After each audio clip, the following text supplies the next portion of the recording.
Well, welcome back to my channel. So, anybody that's been following me long enough understands and knows how I really do have like the absolute worst luck when it comes to vehicles, right? Um, well, the Jeep, probably never should have sold that one. I kind of regret it, but it is what it is. Moved on to the GMC Terrain, and well, let's just say that last week I was in Alpena picking up my wife from a class, and before I picked her up, I went and drove past a Jeep Commander that was for sale. And I got pretty excited about that. I like those, and decided to stop in and talk to the guy at the dealership. And so, they would take mine as a trade in, blah, blah, blah. And I got into the car and started driving it around, realized I really didn't care for how that one felt. So get back to the dealership and sitting there talking to the guy about like other possibilities and whatnot. The mechanic comes in with this weird look on his face, and I just kind of look up at him and I'm like, so with that look on your face, how bad is it? He told me that he wouldn't even put it up on the lift because the second he started lifting it, it was cracking and crunching and you name it, and he crawled under it to look to see what was going on, and well, the frame. The frame was gone. So it was really not safe to drive. So I felt like I was now kind of in a rush to find something and do something about this. And that dealership pretty much told me go through your bank and find a loan, get a loan.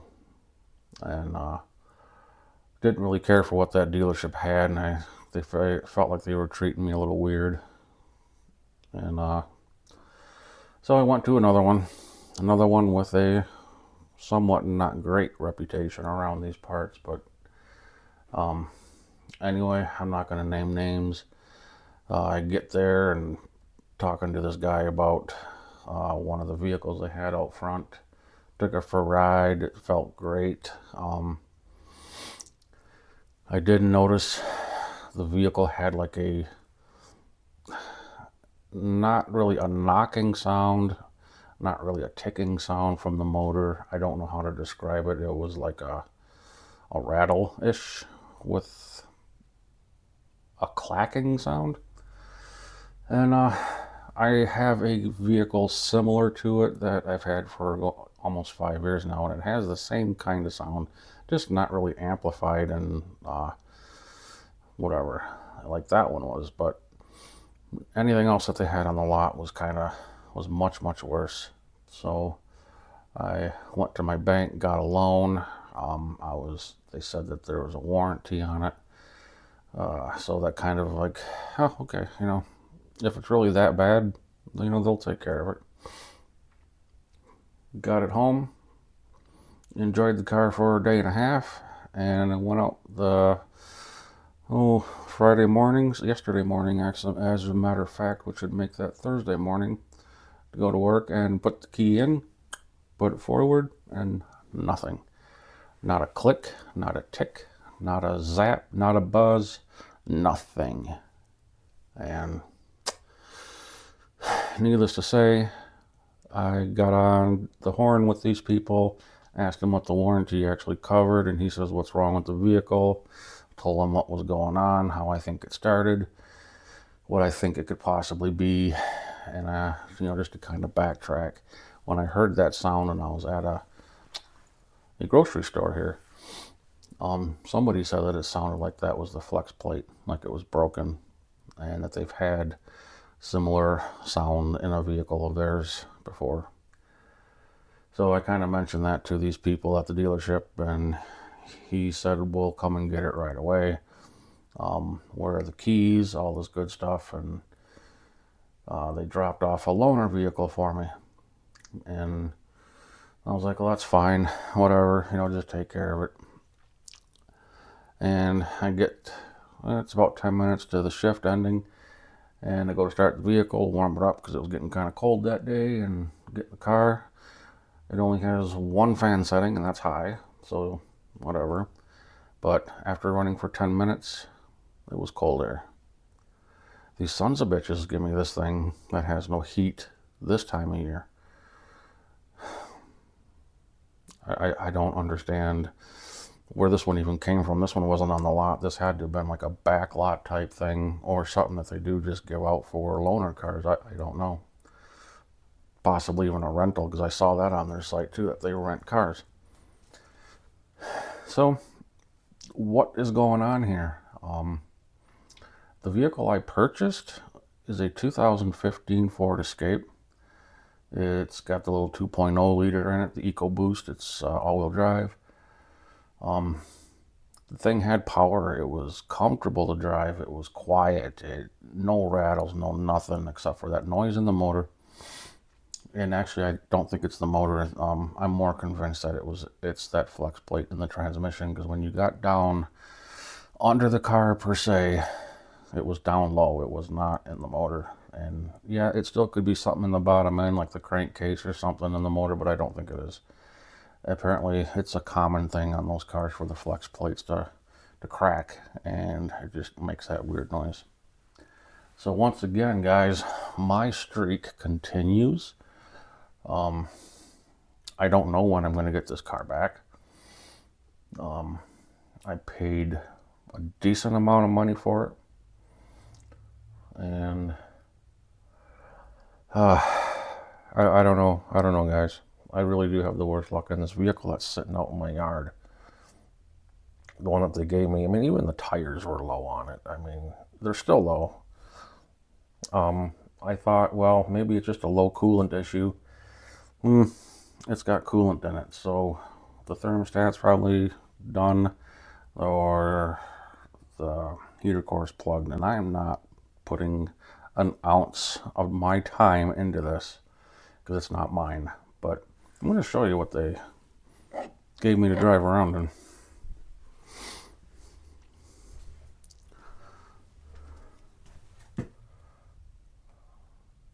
It's an 07 Nitro, Dodge Nitro. I don't know anything about those cars. Nothing. I don't know nothing about them.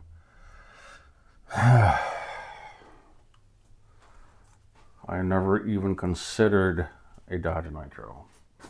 I've seen them, didn't really care much for the way they looked. I don't know. All I'm trying to do is get ahead here, you know? Trying to make things easier. I feel like I'm just getting too old to really be doing some of the stuff I was doing, although that was pretty basic stuff. Kind of at that point in my life where I like to tinker around with it, but I don't know where it's going to go anymore. Especially with cars. You know, maybe still do the oil changes, but I don't think you guys really want to see oil changes all the time. There's billions of videos out there that talk about those things.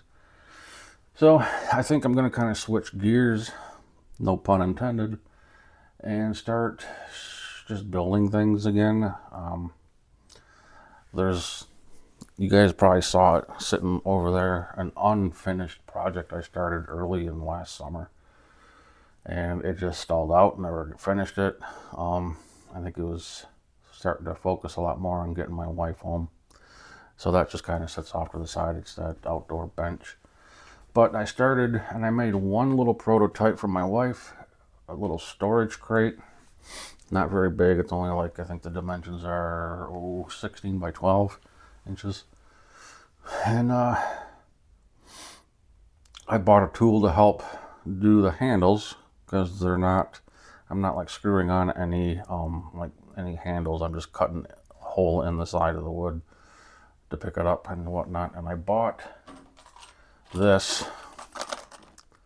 Never used one of these things before. It's kind of like a roto zip tool, but it's an attachment for the Dremel. No clue how to use these things.